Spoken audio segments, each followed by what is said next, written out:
ನಮಸ್ಕಾರ ಸ್ನೇಹಿತರೆ, ಸ್ವಾಗತ ನಿಮ್ಮ ಯೂಟ್ಯೂಬ್ ಚಾನಲ್ಗೆ. ಬಿಗ್ ಬಾಸ್ ಕನ್ನಡ ಸೀಸನ್ 12ರಲ್ಲಿ ಕಳೆದ ವಾರ ನಡೆದ ಡಬಲ್ ಎಲಿಮಿನೇಷನಲ್ಲಿ ಎಲ್ಲರಿಗೂ ಶಾಕ್ ಕೊಟ್ಟಿತ್ತು. ರಕ್ಷಿತಾ ಶೆಟ್ಟಿ ಮತ್ತು ಧ್ರುವಂತ್ ಔಟ್ ಆಗಿದ್ದಾರೆ ಅಂತ ನೋಡಿದವರಿಗೆ ಬೇಸರ ಆಗಿತ್ತು. ಅವರು ನಿಜವಾಗ್ಲೂ ಔಟ್ ಆಗಿದ್ರಾ ಇಲ್ಲ ಇದೇ ದೊಡ್ಡ ಟ್ವಿಸ್ಟಾ ಅಂತ ಎಲ್ಲರಿಗೂ ತಲೆಗೆ ಒಳ ಬಿಟ್ಕೊಂಡಿದ್ರು. ಕಳೆದ ವಾರ ವೋಟಿಂಗ್ ಲೈನ್ಸ್ ಓಪನ್ ಇರಲಿಲ್ಲ. ಅದಕ್ಕಾಗಿಯೇ big boss dummy double elimination plan ಮಾಡಿದ್ದಾರೆ. ರಕ್ಷಿತಾ ಶೆಟ್ಟಿ ಮತ್ತು ಧ್ರುವಂತ್ ಔಟ್ ಆದಂತೆ ತೋರಿಸಿ ನೇರವಾಗಿ ಅವರನ್ನು ಸೀಕ್ರೆಟ್ ರೂಮ್ಗೆ ಕಳಿಸಿದ್ದಾರೆ. ಆದರೆ ಇದನ್ನು ಮೊದಲು ಪತ್ತೆ ಹಚ್ಚಿದ್ದು ಸ್ಪರ್ಧಿಗಳೇ. ಇಲ್ಲಿ ಹೇಳ್ತಾರೆ, ರಕ್ಷಿತಾ ಹೋಗೋಕ್ಕೆ ಚಾನ್ಸೇ ಇಲ್ಲ, ಸ್ಪಂದನ ಅಂತ ಅಂದುಕೊಂಡಿದ್ದೆ ಅಂತ ಗಿಲ್ಲಿ ಹೇಳಿದ್ದಾರೆ. ಅದಕ್ಕೆ ರಘು ಏನು ಹೇಳ್ತಾರೆ ಗೊತ್ತಾ? ಇನ್ನೂ ಸೌಂಡ್ ಬಂದಿಲ್ಲ.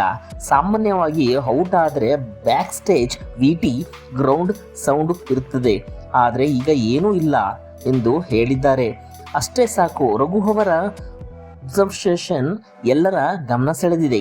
ಇತ್ತ ಧನುಷ್ ಹೇಳ್ತಾರೆ, ಅವಳು ಮತ್ತೆ ಬರ್ತಾಳೆ ಅಂತ ಹೇಳಿದ್ದಾರೆ.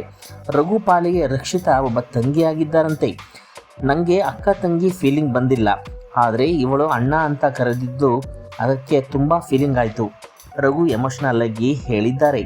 ಇನ್ನೊಂದು ದೊಡ್ಡ ಮಾತು, ಈ ಬಾರಿ ರಕ್ಷಿತಾ ವಾಪಸ್ ಬಂದರೆ ಫಿನಾಲೆ ಕ್ಯಾಂಡಿಡೇಟ್ ಅವಳೇನೆ ಎಂದು ರಜತ್ ಹೇಳಿದ್ದಾರೆ. ಅಂದಾಗೆ ಸೀಕ್ರೆಟ್ ರೂಮ್ನಲ್ಲಿ ರಕ್ಷಿತಾ ಶೆಟ್ಟಿ ನಿದ್ದೆ ಬಿಟ್ಟಿಲ್ಲ. ಬಿಗ್ ಬಾಸ್ ಕೇಳಿದಾಗ ಮದರ್ ಪ್ರಾಮಿಸ್ ನಿದ್ದೆ ಮಾಡಿಲ್ಲ ಎಂದು ಸುಳ್ಳು ಹಾಣೆ.